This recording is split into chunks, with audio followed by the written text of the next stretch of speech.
복을 복으로 누리는 사람이라는 제목으로 여러분들과 함께 은혜 받기를 원합니다. 유명하게 알려진 달란트 비유입니다.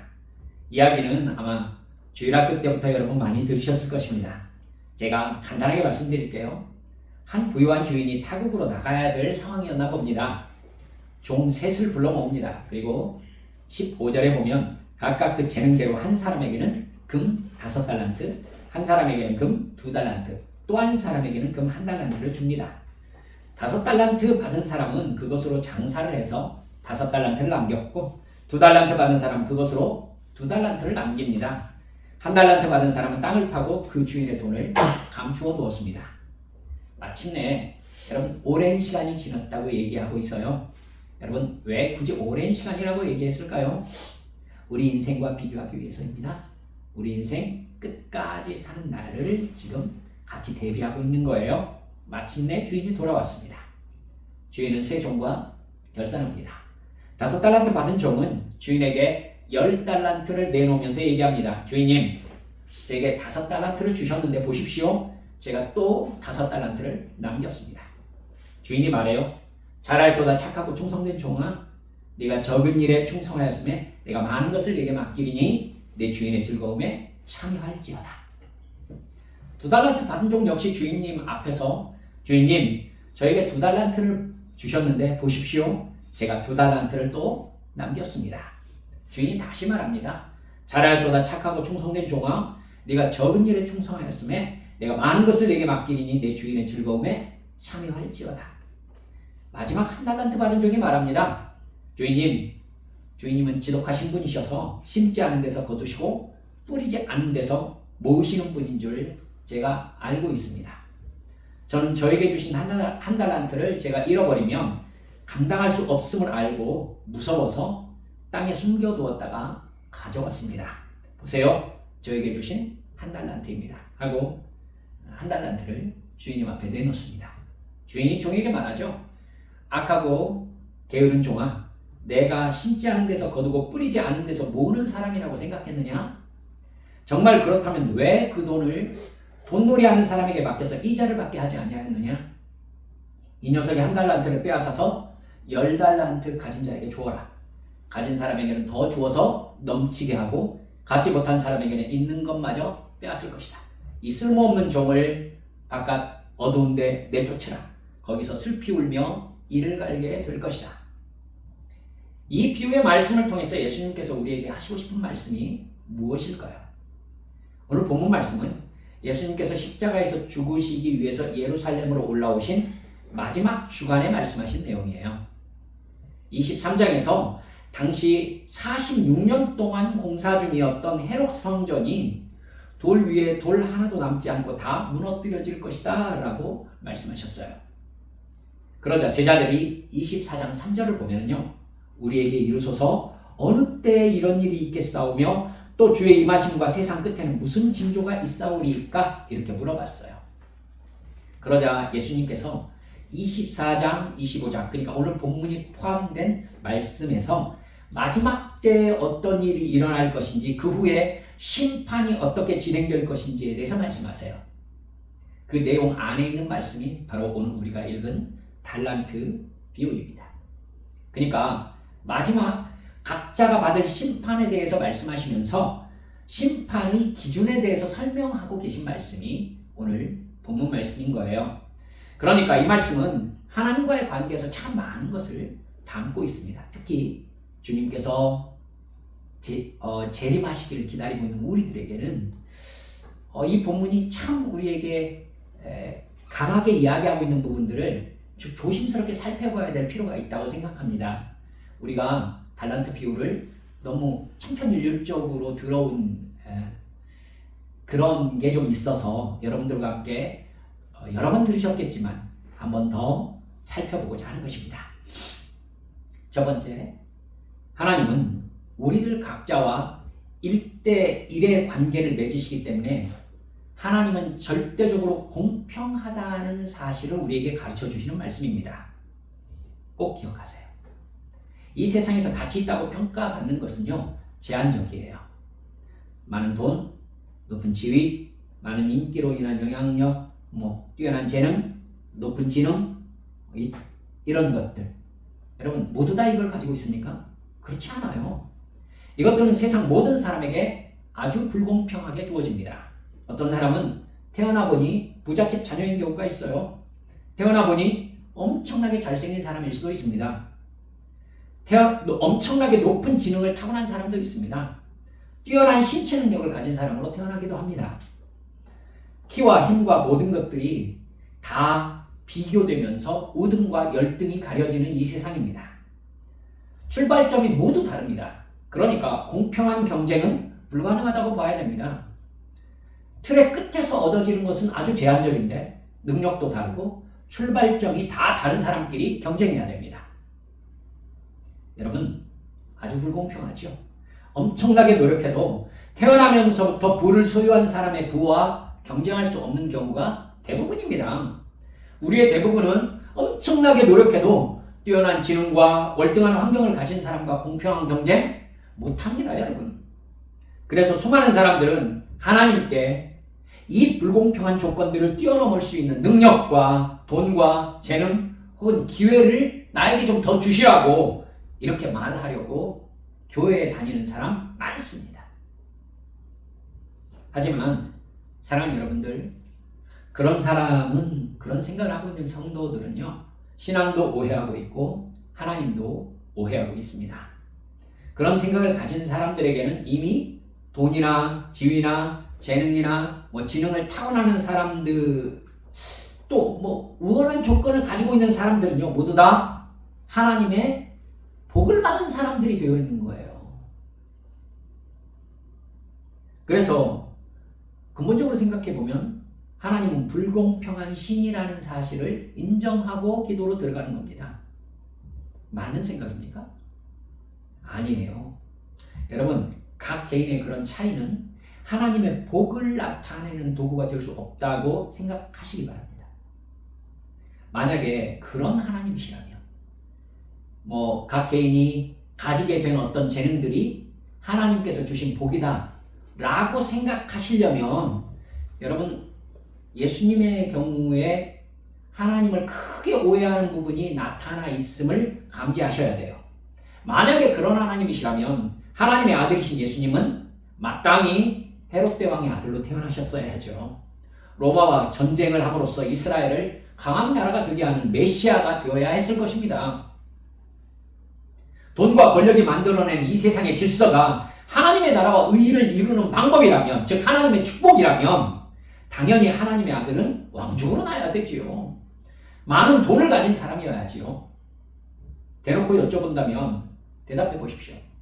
이 세상에서 가장 권력을 가지고 있다고, 가장 강한 권력을 가지고 있다고 생각되는, 지금 전쟁 시작했죠. 트럼프가 하나님께 가장 큰 복을 받은 사람입니까? 아니라고 하시려면 잘 생각하셔야 돼요. 수없이 많은 사람들이 교회에 와서 그 복을 달라고 기도하고 있기 때문입니다. 이 세상에서 가장 돈이 많은 사람이라고 말해지는 사우디아라비아의 빈 살만, 하나님께 가장 많은 복을 받은 사람입니까? 아니라고 하시려면 솔직하게 생각하셔야 된다니까요. 깊이. 그렇게 돈을 많이 가지게 해달라고 수많은 사람들이 교회에서 기도하고 있고 그걸 복으로 설교하는 말씀을 듣고 신앙생활을 하고 있기 때문입니다. 하지만 사랑하는 여러분들, 하나님은 이 세상에서의 돈과 권력의 소유 정도를 복으로 말씀하고 계시지 않습니다. 성경은 일관되게 돈과 권력을 사명으로 말씀합니다. 돈과 권력이 육체의 만족을 위해서 사용되기 시작하는 순간 그 돈과 권력은 그 사람의 죄악의 도구가 되기 시작합니다. 아주 효과적으로 죄를 짓는 방법이 되지요. 여러분, 그 사람이 가진 돈과 권력 때문에 다른 사람들은요, 그 사람의 죄를 죄로 잘 인정 안 합니다. 여러분, 그렇기 때문에요, 그 사람은 죄에 대해 회개할 필요를 많이 느끼지 않습니다, 여러분. 냉정하게 생각하세요. 교회에서요, 자기가 소유한 것들을 달라고 기도하는 사람들로 가득한 거예요. 교회. 자기가 돈이 많아요. 근데 교회에 나와가지고 죄니 뭐니 막 얘기하고 결론을 들어보니까 그렇게 해서 자기가 가진 걸 달라고 기도하고 있는 거예요. 자기가 소유한 것이 하나님의 복으로 이해되고 있는 곳이 교회인 거예요, 결국. 자기는 하나님의 복을 받은 사람이 되어 있는 거예요. 사랑하는 여러분들, 하나님은 그런 식으로 사람들과 관계를 맺지 않습니다. 오늘 본문에서 하나님은 종 셋을 불러서 각자의 재능에 따라 달란트를 다르게 분배합니다. 그 재능은 하나님이 판단하시는 것이기 때문에 절대 실수가 없습니다. 개인적으로 아주 공평합니다. 각자의 재능에 맞게 분배된 달란트대로 충성을 다하면 됩니다. 그 과정에서 종과 주인은 1대1의 관계를 맺었습니다. 즉 제3자가 보기에는 세 종 모두 다른 출발점을 가진 사람들로서 불공평한 것으로 여겨지지만 아니요. 주인은 셋을 비교한 것이 아니라 셋 모두 주인과 1대1의 관계를 통해서 달란트를 받았어요. 그러니까 달란트를 누구에게 얼만큼 주느냐는 종과 그 주인의 관계이기 때문에 아주 공평한 것입니다. 그들에게 준 달란트는요.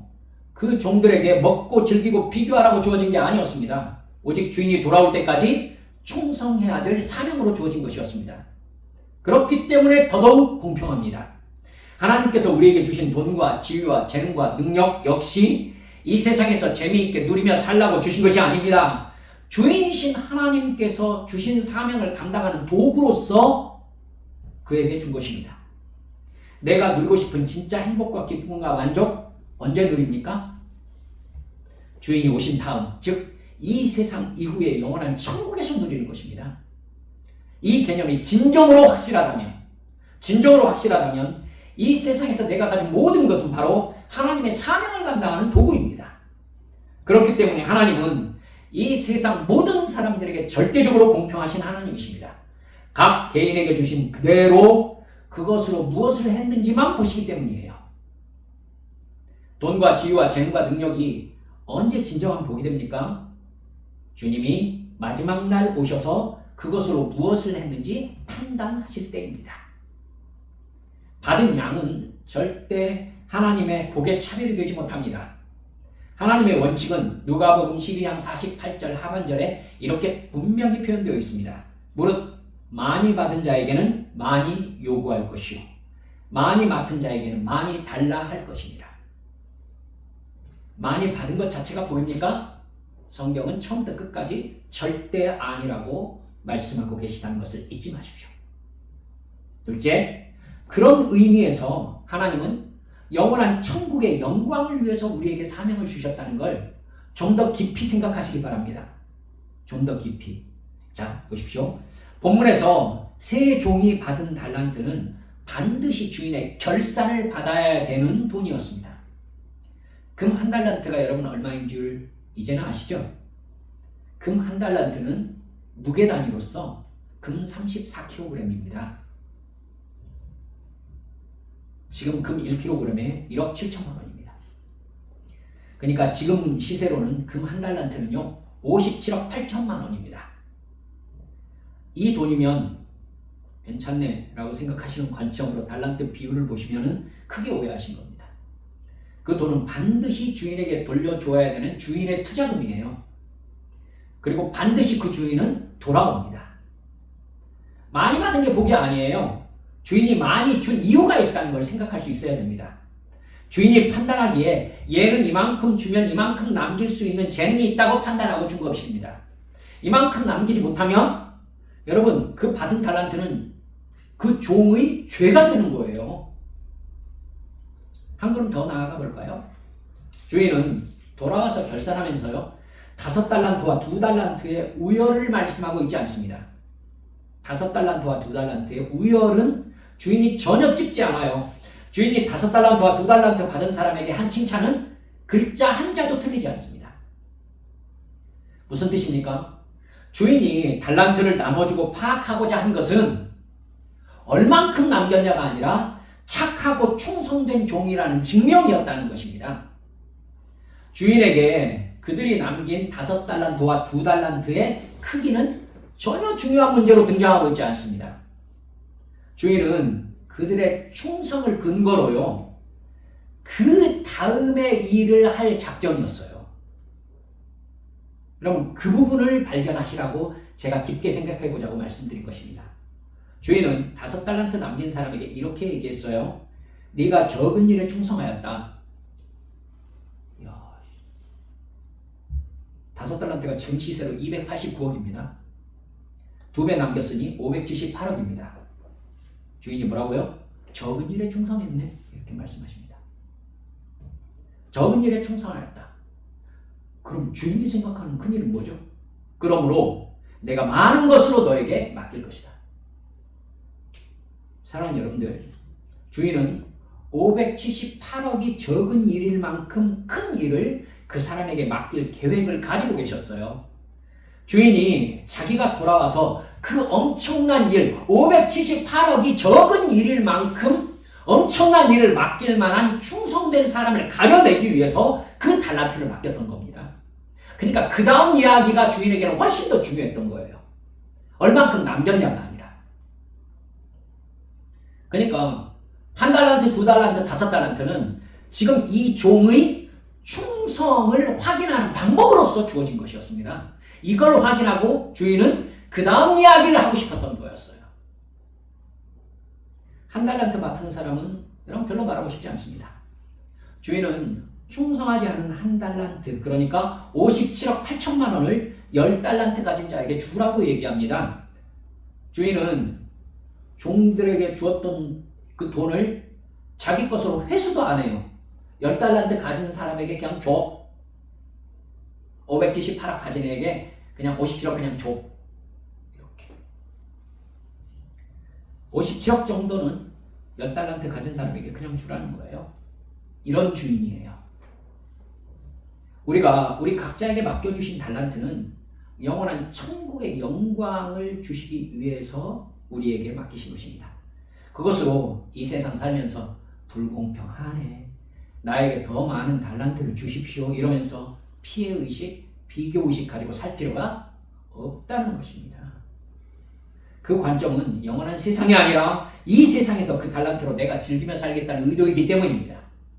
정말 중요한 것은 주인이 주신 것으로 착하고 충성된 종이라고 할 만큼 최선을 다하는 것입니다. 주인이 보신 재능과 그 재능의 정도가 이미 주인에게 입력되어 있으니까 비교할 필요가 없는 거예요. 우리는 이 세상에서 누림이 아니라 저 영원한 천국의 영광을 위해서 이 세상에서 살다 간다는 것을 여러분 절대 잊지 마시기 바랍니다. 세 번째, 그렇기 때문에 내가 지금 주신 달란트를 어떻게 관리하고 있는지를 진지하게 살펴볼 필요가 있는 겁니다. 하나님이 주신 달란트를 지금 우리 현실에 적용해 볼까요? 우리에게 부모, 형제, 자매와 남편과 아내, 자녀라는 가정을 주셨습니다. 그 가정 덕분에 우리가 이만큼의 안정감을 누리며 살아갈 수 있는 겁니다. 또한 우리에게 이만큼 살 수 있는 재능과 학력과 인간관계를 주셨습니다. 직장을 주셨습니다. 모두 다 하나님이 주신 달란트, 즉 사명입니다. 그리고 교회를 주셨습니다. 저는 교회에서 자라고 이제 목회를 하면서 하나님께서 우리 성도들에게 각자에게 맞는 영적인 사명을 주시는 것을 발견할 수 있습니다. 하나님께서 성도들과 관계를 맺으시면서 교회를 통해 영적 사명을 나누어 주십니다. 그것을 고린도전서 2장, 12장, 13장, 14장을 통해서 은사라고 말씀하십니다. 어떤 사람은 기도를 통해 하나님을 만나서 기도의 특별한 외적 사명을 주시는 사람 있습니다, 여러분. 나와 하나님과의 관계지만 어떤 사람은 기도를 통해서 누군가를 돕기도 합니다. 어떤 사람은 찬양을 통해서, 어떤 사람은 가르치는 일을 통해서, 어떤 사람은 봉사와 헌신을 통해서, 어떤 사람은 전도를 통해서, 어떤 사람은 찬양을 통해서, 어떤 사람은 돈과 가진 어떤 무엇을 통해서 여러분 그걸 사용하시는 하나님을 강하게 체험합니다. 그리고 그 사명을 감당할 때 하나님께서 영적인 힘과 평안과 행복감을 내려주십니다. 여러분 혹시 경험 있으십니까? 공부할 때 행복해 보신 적 있으십니까? 여러분 하나님께서 은혜 주셔서 성령 충만하시면요, 공부할 때 행복합니다. 여러분 직장생활 행복합니다. 여러분 찬양 인도하시는 우리 집사님 계십니다만, 찬양 인도할 때 이게 나야 싶은 강한 충족감 있습니다. 저도 경험했으니까요.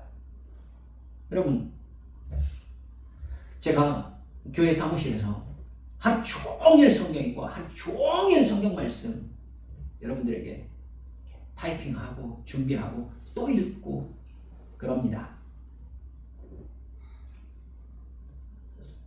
3월 달까지의 설교가 다 맞춰져 있습니다. 사랑하는 여러분들, 제가 왜 이렇게 여러분 들으시는 그렇게 오버를 왜 하겠습니까? 너무 행복하니까, 너무 좋으니까, 말씀 읽고 설교를 만들고 성도들과 함께 나눌 상상을 하는 게 너무 짜릿하니까. 많이 준 사람에게는 많게, 적게 준 사람에게는 적게 요구하십니다. 그 사명들이 내 삶과 하나님과 연결된 통로라는 것 알고 계십니까?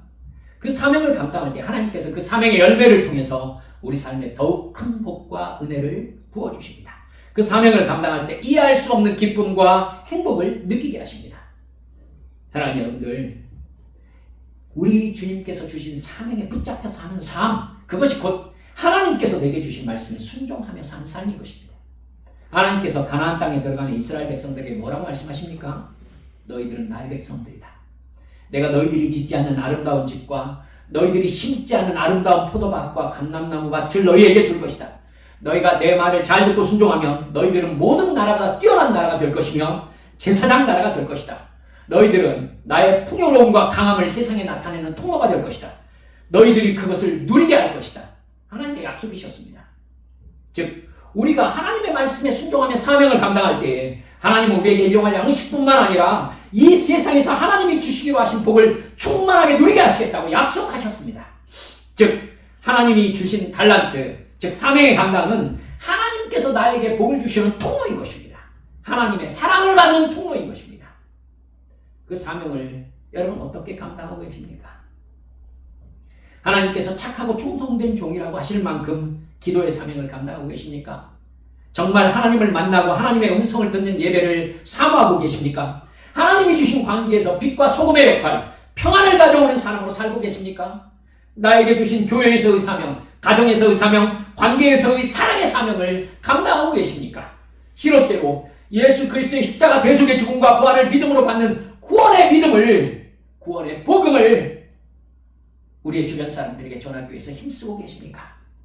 그것은 하나님과의 관계에 있어서 가장 기본적인 우리 삶의 태도입니다. 하나님과 연결된 통로입니다. 하나님이 내 기도를 들어주신다는 확신을 가질 만큼의 그런 통로, 관계가 확보되어 있어야 될 것 아니겠는가 생각하게 되는 것입니다. 달란트 비유는 우리에게 하나님과 어떤 관계를 맺어야 하며 정말 하나님의 복을 받는 사람, 영원한 영광에 들어가게 하는 사람이 누구인지를 명확하게 가르쳐 주시는 말씀입니다. 믿으면 됩니까? 사랑하는 여러분들, 여러분께 말씀드렸지만 어쩌면 우리 교단에서는 저를 행위권자라고 볼지도 모르겠습니다. 하지만 여러분, 마음과 행위는 나눌 수 없다고 성경이 말씀하고 계십니다. 야고보서 말씀 여러분 기억하고 계시죠? 행함이 없는 믿음은 그 자체가 죽은 것이니라. 여러분, 죽은 믿음으로도 구원받습니까? 아니라고 하신다면 마음과 행함은 같다는 것을 아셔야 되겠죠. 그럼 왜 마음과 행동이 나누어져 있습니까? 마음이란 행동의 동기이기 때문입니다. 그렇기 때문에 행동으로 나타나지 않는 마음은 따라서 합시다. 아무것도 아니다. 아무것도 아니에요. 행동으로 나타나지 않는 마음 아무것도 아니에요. 내가 너를 사랑한다 말은 하죠. 근데 그것이 행동으로 전혀 나타나지 않아요. 그럼 그거 사랑입니까? 아무것도 아니에요. 하나님 사랑합니다. 근데 그 사람의 행동은 하나님을 사랑하는 행동이 아니에요. 여러분, 하나님 사랑하는 거 아닙니다. 신앙 아니에요. 그렇죠? 이걸 여러분의 마음속에 심으세요. 심으세요. 새기세요. 한국교회 그것 때문에 하나님께 마지막 날에 크게 책망받을 것입니다. 예수님은 사복음서 곳곳에서 열매를 많이 강조하셨습니다. 요한복음 12장 1절 2절에서 나는 참 포도나무요 내 아버지는 농부라. 무릇 내게 붙어있어 열매를 맺지 아니하는 가지는 아버지께서 그것을 제거해 버리시고 무릇 열매를 맺는 가지는 더 열매를 맺게 하려 하여 그것을 깨끗하게 하시느니라. 이렇게 말씀하셨습니다. 순종하며 행동으로 사명을 감당하는 사람은 하나님께서 귀히 여기시고 돌보신다고 말씀하고 계시는 것입니다. 그 사람에게 돈과 지위와 재능과 능력과 영향력을 주셨을 때에 하나님의 영광이 드러나고 복음이 증거된다면 하나님께서 왜 주시는 것을 망설이시겠습니까? 사랑하는 한빛 가족 여러분들, 모두 내게 주신 달란트만큼의 사명을 온전히 감당함으로 이 세상과 영원한 하나님의 나라에서 잘했다 착하고 충성된 종아, 네가 적은 일에 충성하였으니 내가 많은 것으로 너에게 맡기리니 내 주님의 즐거움에 참여할지어다. 이렇게 칭찬받는 근사한 사명자로 살아가시기를 주 예수님의 이름으로 축원합니다. 우리 함께 기도하십시다.